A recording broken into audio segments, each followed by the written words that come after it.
이 시간 주신 주님의 말씀을 함께 보겠습니다. 시편 64편 1절에서 10절까지의 말씀이 되겠습니다. 오늘 본문의 말씀을 한 절씩 보시고 마지막 10절은 같이 보시겠습니다. 하나님이여, 내가 근심하는 소리를 들으시고 원수의 두려움에서 나의 생명을 보존하소서. 주는 악을 꾀하는 자들의 음모에서 나를 숨겨주시고 악을 행하는 자들의 소동에서 나를 감추어 주소서. 그들이 칼같이 자기 혀를 연마하며 화살같이 독한 말로 겨누고 숨은 곳에서 온전한 자를 쏘며 갑자기 쏘고 두려워하지 아니하는도다. 그들은 악한 목적으로 서로 격려하며 남몰래 올무 놓기를 함께 의논하고 하는 말이 누가 우리를 보리오 하며 그들은 죄악을 꾸미며 이르기를 우리가 묘책을 찾았다 하나니 각 사람의 속뜻과 마음이 깊도다. 그러나 하나님이 그들을 쏘시리니 그들이 갑자기 화살에 상하리로다. 이러므로 그들이 엎드러지리니 그들의 혀가 그들을 해함이라. 그들을 보는 자가 다 머리를 흔들리로다. 모든 사람이 두려워하여 하나님의 일을 선포하며 그의 행하심을 깊이 생각하리로다. 의인은 여호와로 말미암아 즐거워하며 그에게 피하리니 마음이 정직한 자는 다 자랑하리로다. 아멘.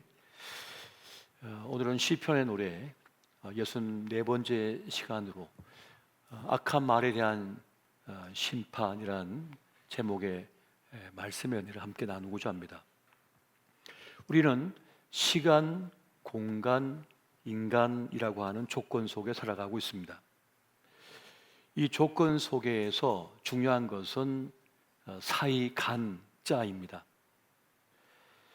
시간과의 관계, 공간과의 관계, 인간과의 관계 속에 우리는 살아가고 있는 것입니다. 이 세 가지 조건 중에 가장 중요한 것은 바로 인간관계라고 말씀드릴 수가 있겠습니다. 인간관계 속에서 모든 것이 일어나는 거죠. 희노애락의 모든 것이 그 인간관계 속에서 일어나고 있는 것입니다. 중요한 것은 최고의 순간, 최악의 순간 속에서 그 관계의 진실이 드러난다는 것입니다. 평소엔 잘 모르겠는데 최고의 순간에, 최악의 순간에 그 관계의 진실이 드러나게 됩니다. 거기에서 괜찮은 사람인지 형편없는 사람인지가 드러나게 된다는 것입니다. 간혹 우리는 살면서 무례한 사람들을 만날 때가 있습니다. 쉽게 관계를 단정짓고 반말을 한다든지 무례한 행동을 하는 그런 사람들을 우리가 만나게 되는 것이에요. 이때는 한 두 가지 정도로 파악이 됩니다. 질이 아주 나쁜 사람이든지 아니면 생각이 깊지 못한 사람인 경우가 대부분입니다. 이적인 사람들은 깊이 생각을 못하고 다 자기 중심적으로 생각을 해서 말과 행동을 해버리죠. 상대방의 입장이나 상대방의 마음을 고려하지 않는 겁니다. 그냥 자기가 느낀 대로 해버리는 그런 행동을 하는 것이죠. 그래서 생각이 없거나 원래 질이 나쁜 사람이거나 라고 우리가 볼 수가 있는 겁니다. 생각이 깊은 사람, 마음이 바른 사람은 절대 다른 사람들에게 무례하게 행동하지 않죠.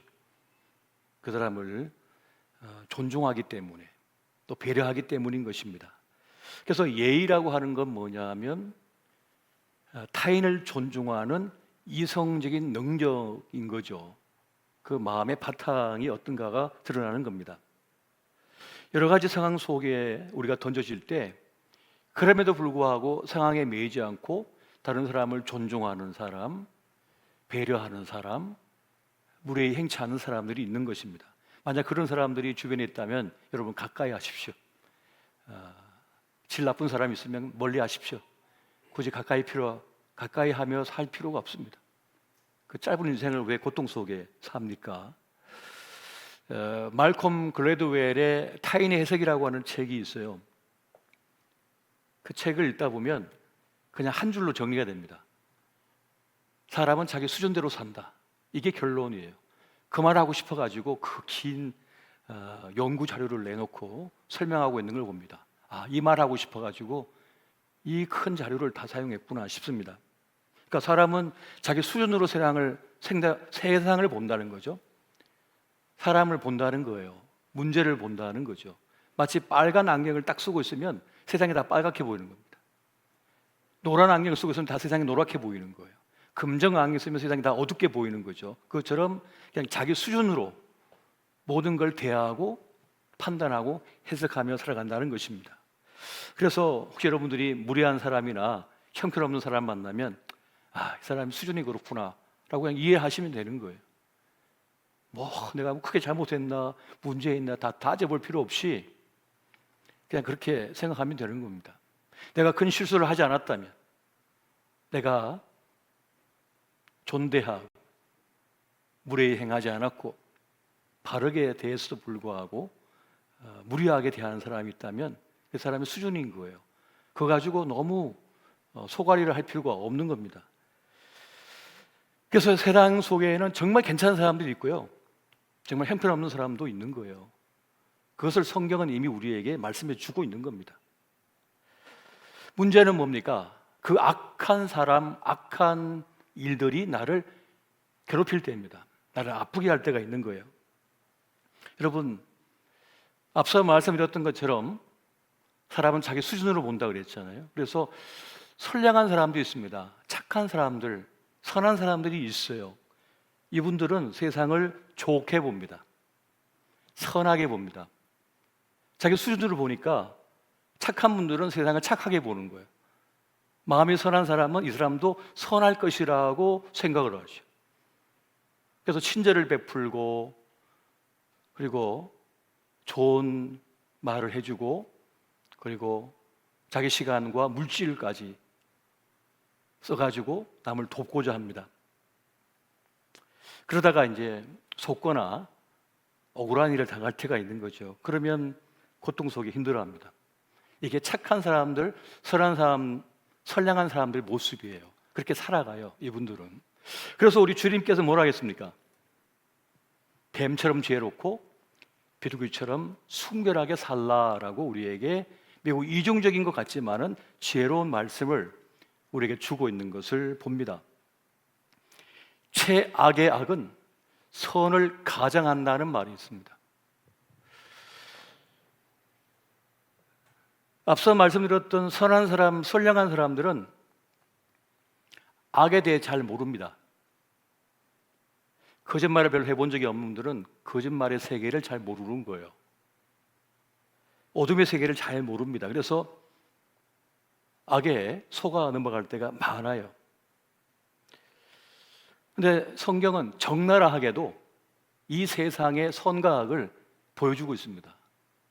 그대로 그냥 오픈해서 말씀해 주고 있는 일들이 많은 거예요. 악은 선한 모습으로 나타날 때 가장 강력하다는 말이 있습니다. 사악한 사이코패스들은 자신들을 피해자인 양 혹은 희생자인 양 순교자인 것처럼 가장할 때가 있습니다.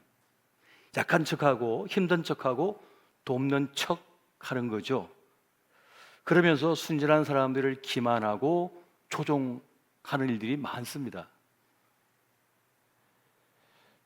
그냥 착하고 선량한 사람은 그런 걸 못해요. 그런 행동을 하지 못해요. 안 아픈데 아픈 척하면서 이렇게 하지 않는다고요. 그런데 그렇게 가장하는 사람들이 있어요. 그런 말로 사람을 조종하는 거예요. 행동으로. 연기를 하면서. 그래서 사기를 당하는 거잖아요. 큰 사기를 당해 본 적이 없기 때문에 잘 모르시잖아요. 그렇다고 당하라고 할 수도 없고, 당해본 사람들은 제 말이 무슨 말인지 다 이해가 가요. 끔찍하기 때문에.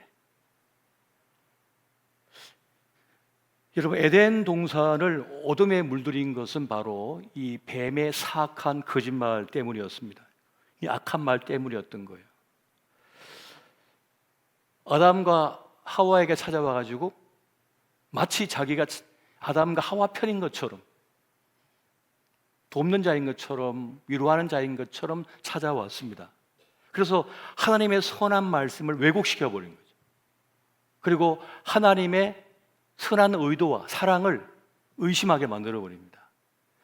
여러분, 창세기 3장 1절부터 5절까지 말씀을 한 절씩 보시고 5절 같이 한번 보겠습니다.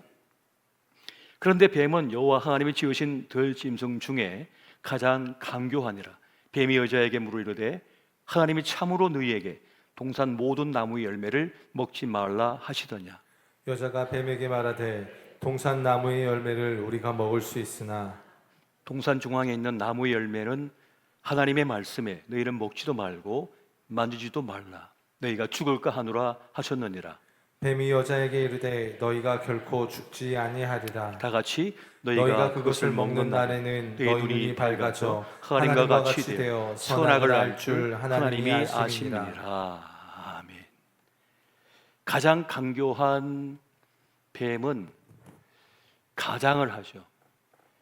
마치 아담과 하와를 도와줄 것처럼, 그들의 편인 것처럼, 도울 자인 것처럼 그렇게 행동을 합니다. 그런 말을 합니다. 그런 표정을 짓는 거죠. 그래서 하나님을 의심하게 만들어요. 하나님 말씀을 왜곡시켜 버리죠. 그리고 그의 말대로 했더니 안 죽는다 그랬는데 죽게 되고, 눈이 밝아지는데 더 어려워지고, 도리 하나님을 잃게 되는, 에덴에서 쫓겨나게 되는 비극을 맛보게 되었습니다. 완전히 속아버린 거죠. 이것이 악한 말입니다. 거짓된 말이 악한 말인 거죠. 그런데 문제는 그에 대한 죄책을 다 아담과 하와가 지게 된 거잖아요. 그럽니다. 친구가 야, 술 먹어도 괜찮아. 남자가 이거 뭐 괜찮아. 운전해도 돼. 뭐 겁나냐? 내가 책임질게. 그리고 운전대를 잡게 해요. 그래서 인사사고 났어요. 친구가 나보고 괜찮다고 그랬어요. 운전하라고 그랬다니까요. 그렇다고 책임이 면제됩니까? 그 운전대를 붙잡은 사람은 나예요. 운전한 사람은 나라고요. 사고낸 사람은 나라고요. 그 친구가 책임집니까? 친구도 아닌 거죠, 사실은. 친구를 가장한 거죠. 말이 되지 않잖아요. 예수님은 포도원을 허는 여우가 있다고 말씀하면서 조심하라고 그랬습니다. 교회 안에도 여러 직분자들이 있고 정말 어려운 중에도 신실하게 신앙생활하는 분들이 많이 계십니다. 그런데 그 어렵고 힘든 중에도 시간 내고 땀을 흘리며 수고하는 헌신자들의 평판을 훼손하는 일들이 벌어질 때가 있습니다. 자신은 그렇게 땀 흘리지도 않으면서 잘난 척하는 거야. 위선적인 거야. 자기만 하려고 그래. 앞서서 자기 시간을 바치고 땀을 흘리며 그 고생을 하며 헌신하는데 그 평판을 훼손하는 거예요. 그의 선한 의도를 왜곡시켜 버리는 거죠. 근데 또 거기에 속아 넘어간 사람들이 많아요. 포도원을 허는 여우들이 있단 말이에요. 에덴 동산에 뱀이 있었던 것처럼, 그리고 예수님을 따르며 추종했던 12제자 가운데 가룟 유다가 있었던 것처럼, 그리고 사도 바울이 그 초대교회를 세워나갈 때 사도 바울의 사도권을 가지고 공격하고, 또 사도 바울의 병을 가지고 공격하고, 사도 바울의 성향을 가지고 공격하는 이들도 있었단 말이에요. 그런 일들이 늘 있어 왔습니다. 그래서 이 생각하는 힘이 없으면 그냥 다른 사람들이 나 대신 생각해 버려요. 그래서 안타까운 실수를 하게 되고 실패를 하게 됩니다. 신앙적 실패를.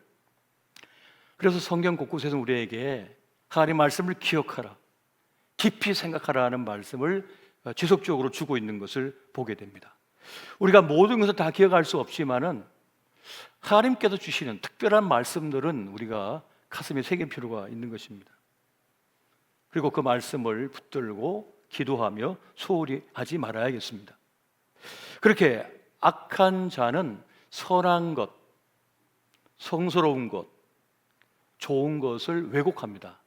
그거를 왜곡시켜버려요. 그래서 좋은 사람, 괜찮은 사람, 선한 사람의 평판을 훼손해버립니다. 근데 사단의 역사인지 거기에 사람들이 잘 속아 넘어가요. 휩쓸려 버려요. 그 이유는 내 중심이 분명하지 않기 때문이고, 주의 말씀에 바로 서 있지 못하면, 또 내 생각이 분명한 생각이 없으면 그냥 남이 한 생각을 내 생각으로 받아들여 버립니다. 그러면 늘 끌려다니는 인생을 살 수밖에 없는 거죠. 가룟 유다는 옥합을 깨트려 주님께 붓고 자기 머리털로 주님의 발을 닦는 그 여인의 헌신에 대하여 폄하합니다. 왜곡하여 훼손해버립니다. 차라리 그거 가지고 불쌍한 사람을 도왔으면 얼마나 좋았을까? 왜 낭비하느냐? 그때 주님께서 그를 책망하지 마라. 이 여인은 나의 장례를 미리 준비하였느니라. 이 여인의 헌신은 복음이 전하는 곳마다 들려지게 될 것이다. 전파되게 될 것이다. 그래서 지금 우리가 듣고 있지 않습니까? 그 헌신을 나누고 있잖아요. 그렇게 믿음의 삶은 쉽지가 않습니다. 인생살이는 쉬운 것이 아닙니다. 이 약육강식의 세상을 살다 보니 힘들고 고통스러운 일들이 많습니다. 요 며칠 전에 한 청년이 어렵게 들어간 그 공무원이 그 공무원 측에 들어가서 이제 일을 하게 됐는데, 그 뉴스를 보니까 들어간 지 1년밖에 안 됐는데 그만 끔찍한 선택을 하고 말았더라고요. 그가 마지막 숨져가면서 녹음한 그 스마트폰 녹음 파일이 이제 공개가 됐는데 보니까 그 직장 상사가 끔찍하게 말로 공격하는 거예요. 입에 담지 못할 그 욕설과 그리고 그의 인생 인격을 모독하는 말을 막 뱉더라고요. 그런데 이 어린 청년이 그걸 감당을 못한 거예요. 그 악독한 말을 감당을 못해가지고 그냥 생을 낳아버렸어요. 제가 그 영상 뉴스에 나오는 그 말을 들어보니까 제 속에서 분노가 막 일어나더라고요. 어떻게 남의 자식한테 그런 악독한 말을 할 수 있을까? 어떻게 저는 저렇게 못된 말을 할 수 있을까? 하는 생각이 들 정도였어요. 근데 그거를 감당할 만한 이 마음이 되지 못한 거예요. 단단하지 못했던 거예요. 이 어린 청년의 말이죠. 20대 초반의 청년이 그걸 감당할 만한 능력이 되지 못했던 거예요. 너무 안타까웠습니다. 오늘 시편 64편을 보면 사람의 말이 얼마나 사악하고 폭력적일 수 있는지를 이 시편 기자는 말하고 있습니다. 그 냉혹한 현실 속에서 이 시편 기자는 이겨내고 있습니다. 어떻게 해서 이겨내고 있을까요? 그 악한 말의 현실 속에서 어떻게 그는 자기를 지켜낼 수가 있었던 것일까요? 악한 말은 어떤 것입니까? 야고보서 3장 8절에서 10절 말씀 같이 한번 보겠습니다. 같이 봅니다. 시작. 혀는 능히 길들일 사람이 없나니 쉬지 아니하는 악이요 죽이는 독이 가득한 것이라. 이것으로 우리가 주 아버지를 찬송하고 또 이것으로 하나님의 형상대로 시험을 받은 사람을 저주하나니 하나님에서 찬송과 저주가 나오는도다. 내 형제들아 이것이 마땅하지 아니하니라. 아멘. 주님은 우리 입에서 하나님을 향한 찬송과 저주의 말이, 악독한 말이 나오는 것을 용납하지 않는다고 말씀하시는 겁니다. 그런데 세상에는 이 혀로 인하여 악독한 말이 사람을 죽이는 독이 나온다고 말씀하고 있습니다. 앞서 말씀 이 사례를 보면, 사건을 보면 이 말씀은 맞는 말씀인 거예요. 사람의 말이 얼마나 악독할 수 있니? 사람을 죽이는 독이 될 수 있다는 겁니다. 사람을 절망케 할 수도 있고요, 살 의지를 상실하게 만들 수 있는 거예요. 그래서 이 혀로 인한 죄에 대하여 성경은 매우 강력하게 우리에게 경고를 하고 있는 것을 보게 됩니다. 혀는, 이 혓바닥은 쉬지 않는 악이 될 수 있다는 겁니다. 사람을 죽이는 독이 될 수 있다라고 말씀하는 거예요. 그런데 이것은 어디서 나온 걸까요? 마음에서 나온 겁니다. 마음의 출구가 우리의 말과 행동입니다. 우리의 몸짓이요, 마음의 출구인 거예요. 우리의 말이 이 마음의 출구인 겁니다. 그래서 마태복음 12장 34절 보니까 독사의 자식들아 너희는 악하니 어떻게 선한 말을 할 수 있느냐? 이는 마음에 가득한 것을 입으로 말함이니라. 마음이 가득한 것을 입으로 말할 뿐이라는 거죠. 그 속에 든 것이 나왔을 뿐이라는 겁니다. 그래서 이 사람이 어떤 사람인가를 보려면 행동을 보면 압니다. 그 말과 몸짓을 보면, 그 행동을 보면 이 사람이 어떤 사람인지를 그냥 알 수가 있는 거예요. 뭐 분석할 필요도 없어요. 그걸 보면 알 수가 있는 거예요.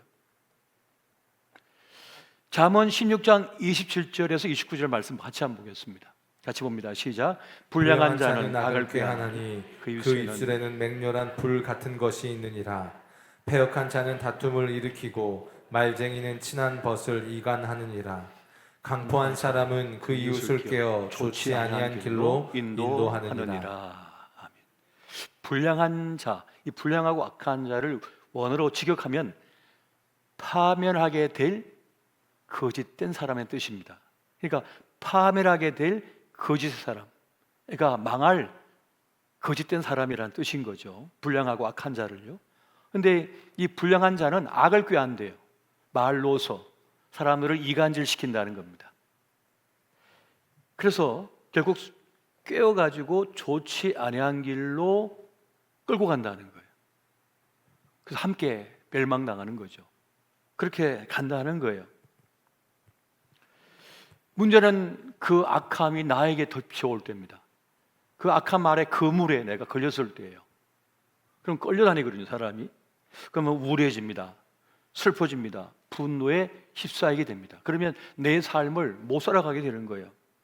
그러면 악한 이 그물에서, 말의 그물에서 벗어나는 길은 어디 있을까요? 오늘 시편 기자는 우리에게 그것을 잘 보여주고 있습니다. 그것은 나는 이길 힘이 없습니다, 주님.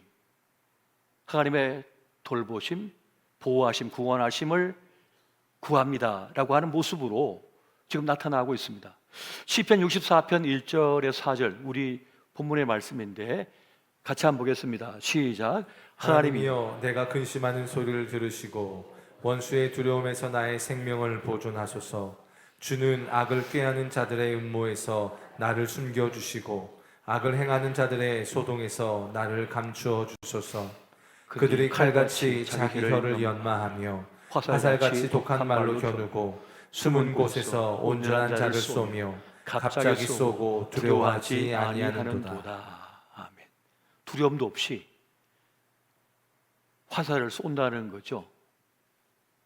네, 그러한 위험과 두려움에서 나를 숨겨주시고 감춰주시고 지켜달라는, 구원하여 달라는 이 기도를 올리고 있습니다. 그 위험성과 그 악함을 잘 알고 있다는 거예요. 그리고 그것을 오직 해결하실 분은 하나님밖에 없다는 것을 지금 이 시편 기자인 다윗은 구하고 있는 것입니다. 그러니까 하나님의 구원하심을 신뢰하고 있는 겁니다. 그래서 주님 앞에 호소하는 거죠. 자, 다음 다윗의 고백을, 시편 기자의 고백을 한번 보겠습니다. 시편 64편 7절에서 8절 말씀입니다. 자, 시작. 그러나 하나님이 그들을 쏘시리니 그들이 갑자기 화살에 상하리로다. 이러므로 그들이 엎드러지리니 그들의 혀가 그들을 해함이라. 그들을 보는 자가 다 머리를 흔들리로다. 아멘. 하나님께서 그들을 정리하신다, 해결하신다 라고 말씀합니다. 어떤 식으로? 그들의 혀가 그들을 해할 것이다. 스스로 만든 그 그림자가 운명이 되게 하실 것이다 라고 말씀하는 겁니다. 그들이 만든 그림자가 운명이 된다는 사실을 믿기만 해도 우리는 큰 아픔과 두려움에서 벗어날 수가 있습니다. 시편 기자는 하나님의 심판이 있을 것을 알고 계셨어요. 그들의 혀가 그들 자신을 회할 것임을 알고 있었습니다. 그래서 그 고통에서, 두려움에서 벗어날 수 있는 겁니다. 전도서 10장 12절에 보면 이런 말씀이 있습니다. 우매자의 입술들은 자기를 삼키나니. 자기를 삼켜버린다는 거예요. 스스로 자기가 자기를 삼켜버린다는 거죠. 악한 꾀를 서로 꾀한 그들끼리 서로 의심하고 서로 미워해 서로 해치는 결과를 가져온다는 겁니다. 이 믿음으로 나갈 수 있어야겠습니다. 그래서 말이 운명이 되는 겁니다. 우리가 축복의 말, 선한 말, 살리는 생명의 말을 하면 그것이 나를 또 살리게 되는 거고요. 누군가를 살리기 위해서 위로하고 격려하고 축복하는 그 말은 그도 살릴 뿐만 아니라 나도 살리고요. 누군가를 저주하고 미워하고 악독한 거짓말로 해롭게 하는 말을 지어내는 이들은 그 말에 자기가 삼켜지게 되는 거예요. 결국은 자기가 만든 웅덩이에 자기가 빠지게 되고 함정에 자기가 걸리게 되고 올무에 걸리게 되는 거죠. 이것을 지금 말씀하고 있는 것입니다. 그래서 하나님의 사람들의 말은 달라야 됩니다. 악한 자들의 말과는 달라야 됩니다. 우리는 하나님을 알기에 하나님을 두려워할 수 있어야 됩니다. 하나님을 두려워하는 마음으로 살 수 있어야 돼요. 그래서 우리도 인간이기 때문에 때로는 운전하다 보면 화를 낼 때가 있잖아요. 갑자기 차가 끼어들었다든가 위험한 순간 찰나가 오면 나도 모르게 반응을 보이잖아요. 화를 뿜어낼 수 있죠. 그러나 금세 주님, 제가 이성을 상실했었네요. 주님 용서해 주십시오 하고 회개하잖아요. 금방. 그렇게 하지 않으세요?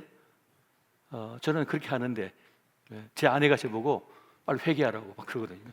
제일 무서운 야당이거든 저한테. 그래서 알았어, 좀 더 있다가 5분 있다가 화가 너무 나가지고 5분만 있다가 하겠다고. 집에 들어가기 전에 주님 죄송합니다 하고 회개하고 들어가요. 큰일 날 뻔할 때가 있잖아요. 갑작스러운 어떤 일을 당하면 정말 순간 자기도 모르게 화를 낼 수도 있거든요. 그런데 중요한 건 하나님의 사람들은 하나님을 인지하고 있기 때문에 회개합니다. 잘못을 뉘우치는 거예요. 그래서 깨끗한 양심으로 살아갈 수 있게 되는 겁니다. 그러나 양심에 화이 맞거나 악한 것으로 가득 차 있는 이들이 있어요. 사단의 도구가 되거나 사단에 완전히 붙들린 이들은 끝단까지 가는 일들이 많이 있습니다. 그래서 하나님의 사람들은 뱀처럼 지혜롭고 비둘기처럼 순결하게 지혜롭게 자기를 지켜내며 살아갈 필요가 있는 것입니다. 말이 항상 그친 사람을 만나면 이렇게 생각하십시오. 이 사람은 분노가 많은 사람이구나. 뭐가 많이 속에 든 사람이구나. 남을 늘 욕하는 사람도 있습니다. 늘 남을 비난하는 사람도 있습니다. 칭찬하는 법이 없어요. 이 사람은 자기 삶이 비참한 사람입니다. 비참하기 때문에 좋은 게 나올 수가 없는 겁니다. 쿨한 척하고 허세 부리는 사람도 있습니다. 속이 텅 빈 사람들입니다. 속이 깍한 사람은 허세를 부리지 않습니다. 진중하게 살고 또 즐겁게 살 뿐인 것이죠. 척하지 않습니다. 여러분, 복수를 품지 마십시오. 복수할 필요가 없습니다. 때가 되면 심은 대로 거둘 것이기 때문입니다. 악은 스스로 무너지게 되어 있습니다. 여러분, 썩은 과일은요 스스로 떨어져 버립니다. 썩기 때문에 자기가 만든 그림자가 운명이 되기 때문에 스스로 알아서 떨어져 버리는 거예요.